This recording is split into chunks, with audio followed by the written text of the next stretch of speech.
Everybody doesn't win. And the sooner you wake up to that biology is ruthless, man, then you get a little fear in you. And when you get a little fear in you, you start listening. Because if you're truly afraid, you listen. Let a little fear come in and drive you and motivate you. We're set up for failure because we think we're going north, but we're going south. That's why 50% of people who get married divorce, 80% of businesses fail. That's why 30% of Americans are on some form of antidepressant medication. That's why 60-70% of people are overweight. I mean, in a way, we're kind of fucked. But we live in a society that's very narcissistic. You're told like, oh, everybody's a winner. No, not everybody's a winner. That's like saying everybody's blonde. There's a definition of what blonde is. Blonde is like this yellowish hair. So you lose meaning when you start going, everybody's blonde. When you see your life and anytime there should be pain, you go, no, no, no, no. It was just how it was meant to be. No, look yourself in the mirror sometimes and go, you know why I'm not happy? It's because I didn't listen 10 years ago and I got in the wrong career. You know I'm not happy? Because I married the wrong damn person. It wasn't meant to happen. Yes, everything happens for a reason. You made a bad choice, but it didn't have to be that way. And the second you build up pain, and this, by the way, is not my opinion. If you talk to guys like Dr. David Buss, top 10 most cited psychologist in history, okay? He's one of my main mentors. He told me, I said, do adults change? Like, we do all this self-help videos and podcasts. I said, am I wasting my time? He goes, yeah, kind of. I said, why? He said, well, after 25, it's very hard to teach old dogs new tricks. By the way, that's why I've changed most of my stuff targets people 18 to 25. That's why I do Snapchat and all that, because there's hope for 18 to 25-year-olds. Now, if you're over 25, before you get depressed, he told me, but I have good news for you, Ty. I said, what? He said, adults learn through massive trauma. So you will learn. You have to let in some trauma into your life. And that's rough, but no pain, no gain. Like if you are 100 pounds overweight and you want to be able to play basketball, here's my news for you. Everything happened for a reason. You got fat because you ate too much and you didn't exercise. So welcome to the gym. And the first year is going to be hell, but that pain, hopefully, will reprogram your brain that every time you want to eat that nasty thing, go, wait, I don't want to go through that pain again. So I think one of the myths of society is we won't let pain in. We just excuse it all away. Like, no, that was meant to happen. Oh, you wasted 20 years of life married to the wrong person in the wrong career? No, Tom, it was meant to happen. Where's the people who go, you fucked up, dude. You wasted 20 years and you will never get it back. You better go in your room and cry. And the truth is, you only learn as an adult. Unfortunately, most people can only change with massive trauma. Optimizing your life for hustling and grinding is like optimizing your life around going pee. No, pee is something you have to do. It's not the goal. You don't go, woo!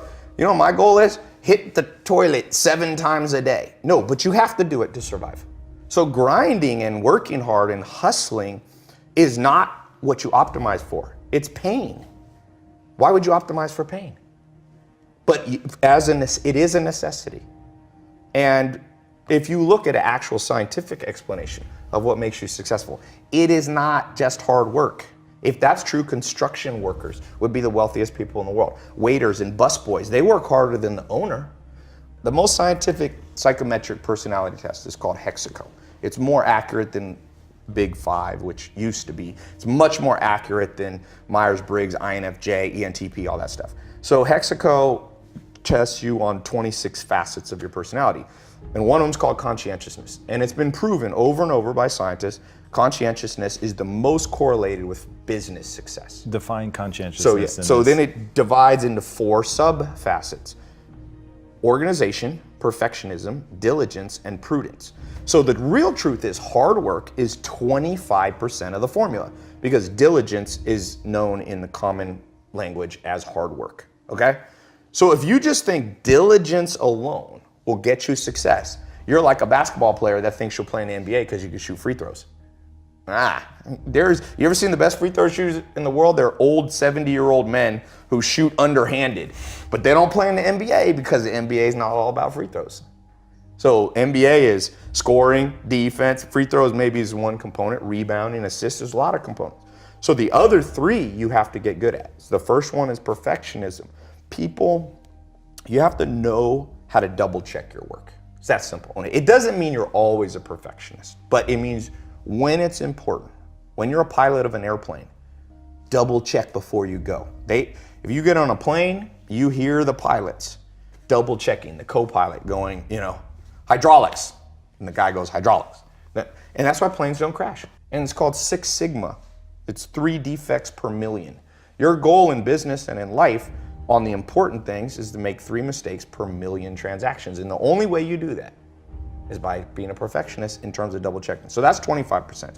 The next one is organization. I can't tell you how much better my life is and anybody watching this will be if you wake up every single day and you take 10 minutes. I have yellow notepads sitting all around my house. I got that from Bill Gates. Bill Gates built Microsoft at 17 by locking himself in a hotel room with 6 yellow notepads, and he wrote out the whole basic code for DOS and things that built Microsoft, okay? He became the richest man in the world 18 years straight because he was organized enough to lock himself in a room and think through his day. And so what I try to do, and whenever I do this, I have a great day. Whenever I don't, I notice it. Be organized a little bit, 10 minutes. I actually have this little couch thing outside of my shower, and I put a notepad by it. I take a shower when I wake up. I walk over to that, I kind of sit there, and I just write out, it can be as little as 3 main projects you want to get done that day. So organization is the other 25%. So now, and then you have diligence, which is hard work, hustle, and perseverance. But the last one is the kicker. And this is what I was talking about, the rewiring that has to happen. The last one is something called prudence. Scientists call this prudence. Prudence is the ability to make the right decision. And I can't tell you how many entrepreneurs and non-entrepreneurs, even me at times too, I'm not special, I'm lumping all of us in this. Because of our upbringing in society, our goal is, let's say our goal is like that camera right there. So let's assume that's north. So I have this compass in my brain, and my goal is to go right there. Let's say it's a mile away, so north. What happens if society, my upbringing in school, wired my compass exactly backwards? So I think, let's say I can't see that camera, but I know I want to go north. So I pull out my compass, and it points that way. So I just take off walking. And I do it in an organized fashion. I do it in a perfectionist manner. I'm perfecting my steps and my posture. I'm also working on, hard work and hustle. Keep walking towards your goal. Well, the truth is, if you go south when you should go north, you could have gone 1 mile, but the earth is about 24,000 miles in circumference. So you get to walk 24,000 miles and you'll come up on the backside and you will get your goal. That's most entrepreneurs. The average person takes 20 years to become a millionaire.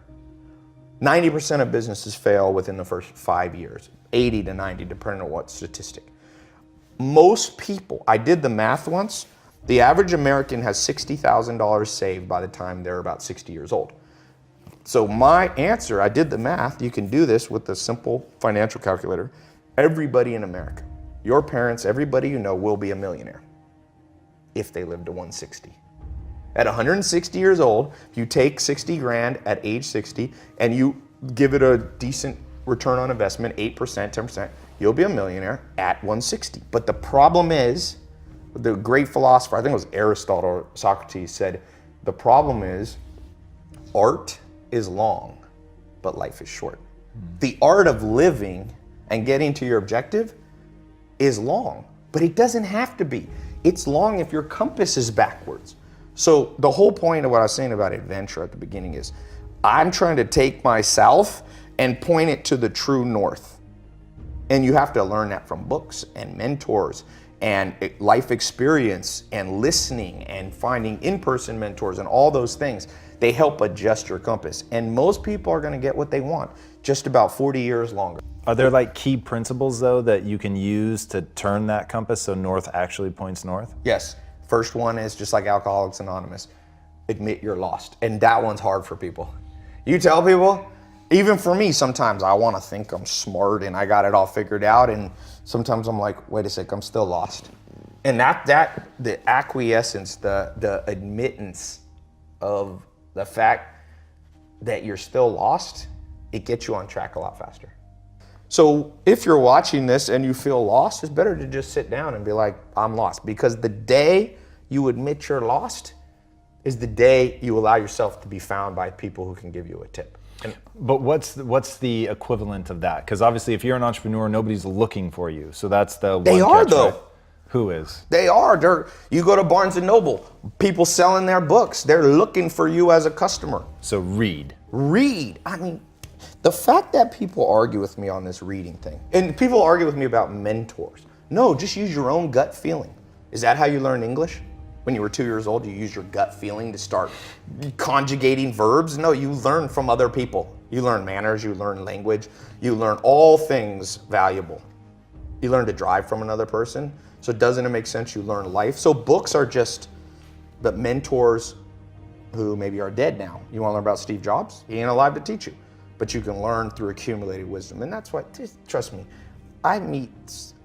very few powerful businessmen I've ever met don't read a lot. Warren Buffett, who I think is the best businessman by far in the world, he has 75 companies that he pretty much runs, 200 billion in revenue. He reads 8 hours a day. He reads 600. He said he slowed down in his old age. He only reads 500 pages a day.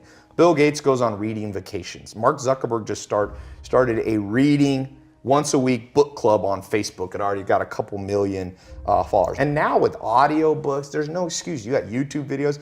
Let this thing run in the background.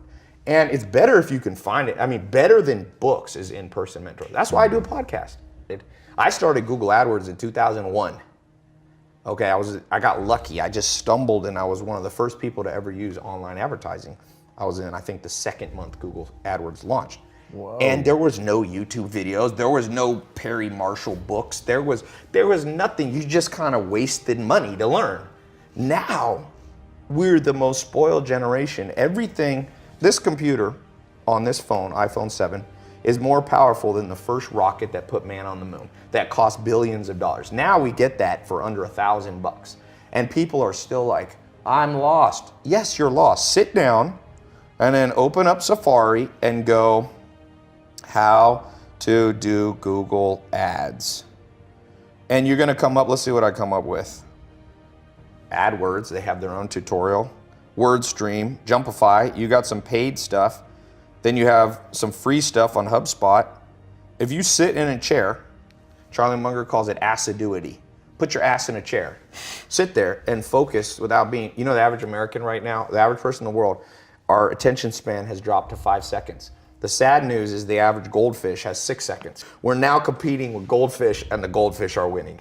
So if you don't have assiduity to sit down, read, there is no solution for you. You will always be poor because you'll always be beat by somebody who's willing to sit in the chair. Is there a way for people to build that discipline? Yes, pain.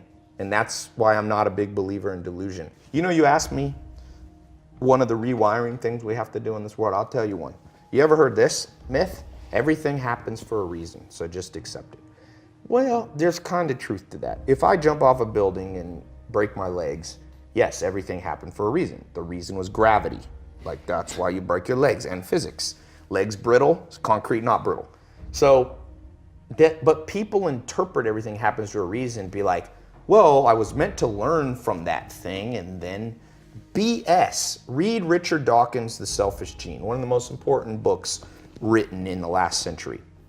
He says, organisms that only learn through trial and error lose to organisms that can learn through other people's trial and error. Is anybody here, we got a little live audience, anybody here ever had to be hit by a car to learn to look both ways? I didn't. I kind of learned from just somebody telling me, big car, 2 tons, velocity, smash, dead. And I now always look both ways. So if your myth is that the only way you're gonna learn is just through massive mistakes and trials and error, you haven't read Richard Dawkins' book. If you believe in evolution, or even you don't, you believe in creationism or whatever, why do we have big brains? Because we do have the biggest brains on planet Earth. Not always use them, but we got the biggest potential. It's to be able to, what Richard Dawkins called, project. So you can literally sit in this chair and predict outcomes without having to do them. And because we're all narcissists because of society and Instagram and all this, and I'm guilty of that too, we don't like to be uncomfortable because a narcissist's story to themselves is, you're the best. And so your worldview is messed up. That's a wiring issue. Let me put it this way. I meet people who think they're smart, okay? What it really tells me is they've never been around actual smart people. If you're really smart watching this, let's say you have 155 IQ. That's what Bill Gates has, and Albert Einstein were up there. My step-grandfather had 155 IQ. He speaks 14 languages fluently. He can write Chinese. He's a chess master. He can play 3 other chess masters without looking at the board while they look at the board and beat all of them. If you're smart, you can do that. If you're not, I got good news for you. Warren Buffett says you only need about a 125 IQ to be very successful. But it's better to stay in your lane and just go, I'm not that smart, but you can hire 155 IQs. But that's an example of what I'm talking about, of this rewiring. Right. So these practical things will change your life. All right. Since you have a concept called never be the bitch of your own mind. Yes. What do you mean by that? Your mind is driven by deep evolutionary drives. So, for example, narcissism is a protection mechanism, right? So your mind wants to tell you you're amazing. It makes you its bitch. You have to override that and go, you know what? I'm not that amazing. So let me go learn from amazing people. Do you have methods for people to do that? Because I think that's so important. So I tell people, don't trust everything that your mind says. Certainly Yes. don't buy into all of your emotions. Just because you have an emotion doesn't mean that you have to act in accordance with that. But how do you help people get over that? How do they overcome that? I think humans, for the most part, learn by osmosis. So it's hard to lecture people into success. But what you could do is you could inspire people to understand this. So for example, if school system could find all the 14-year-olds and find out what they admire in people, right? It's the reason I show Lamborghinis and Ferraris, because I got a lot of young followers. And you know what 19-year-old guys like? Lamborghinis and Ferraris. So I show that part of my life because then they listen to the other stuff. So first you gotta lead by inspiration. This has been proven over. You cannot pound stuff into people's brain. People actually do the opposite. When parents tell their kids, you gotta read, nobody reads. But if I show a Lamborghini and Ferrari, which is the reward that people want, and then people go, how do you get it? I said, see all these books, I read them and put it, then people, I have more school kids reading books, I think, than anyone in history. I don't say that cocky. I'm telling you, it astounds me because all I had to do was put up a video with Lamborghinis. Right. When you're the bitch of your brain, you go, I'm just gonna freewheel this day. It's very hard to be organized. Dogs aren't organized. You ever see your dog organizing day? So if you wanna, you can either act on the animal side, which is just a wing life, or you can operate from a sense of logic and duty. And so I learned somewhat, I'm not even as good as Joel, to not be the bitch of my mind by just being around him for a while. And so that's the best way. Find somebody that you look at them and you go, this is a person of discipline, of motivation, self-motivation. They don't need external motivation. They're motivated from within, and spend all the time you can around them. And so for all of you who are really big on the hustle your ass off, hustle in the networking side. It will help you because you never know who you're sitting next to. That's why I'm a big believer in going to conferences. Berkshire Hathaway conference. It's the first week of May of every year. These dudes are gonna die soon. Charlie Munger, Warren Buffett. You can buy a B share for under 500 bucks. Buy a B share, you get a free ticket. It's insane. You sit there with 2 men on stage in a stadium of 18,000 of the top investors in the world. Wow. It costs you under 500 bucks. You sit there, it's only one day. I fly into Omaha and fly back out almost the same day. And you walk out just motivated. You're with the guy that their business, you know, we meet businesses and they're like, oh, I'm doing 100 million a year. They did 200 billion in revenue last year. I see people making fun of the Kardashians. I'm like, you're gonna make fun of the Kardashians? Look, Kylie Jenner, the youngest Kardashian, in the last 18 months has done $400 million in revenue on lipstick kits and various makeup things with Kylie Cosmetics. Put that in perspective. L'Oreal, Maybelline, massive brands. It took them 50 years as an organization with thousands of employees to do what Kylie Jenner did by herself at 20 at 18. You're gonna laugh at the Kardashians? Do you have to agree with everything the Kardashians? No. But like Abraham Lincoln said, I learn from everybody, even if sometimes it's what not to do. So you can just go into the Kardashians, reverse engineer their success, go, I like this, I like this, I like this, I don't like that, then leave out what you don't like. If you can pick up one gold nugget, whether it's from an in-person mentor, whether it's from a book, you become very wealthy in knowledge very quickly. One nugget a day. One nugget a day. It's like Charlie Munger, Warren Buffett's business partner, said, step by step you get ahead, but not necessarily in fast spurts. But you have to prepare for the fast spurts by learning step by step. Like you want to become like a supercomputer where you just download smart crap from smart people. And you pick and choose. Like some people are like, Ty, I don't agree with everything you say. I'm like, good, I don't agree with everything I say. Like a year later, I'm like, wait, I was wrong.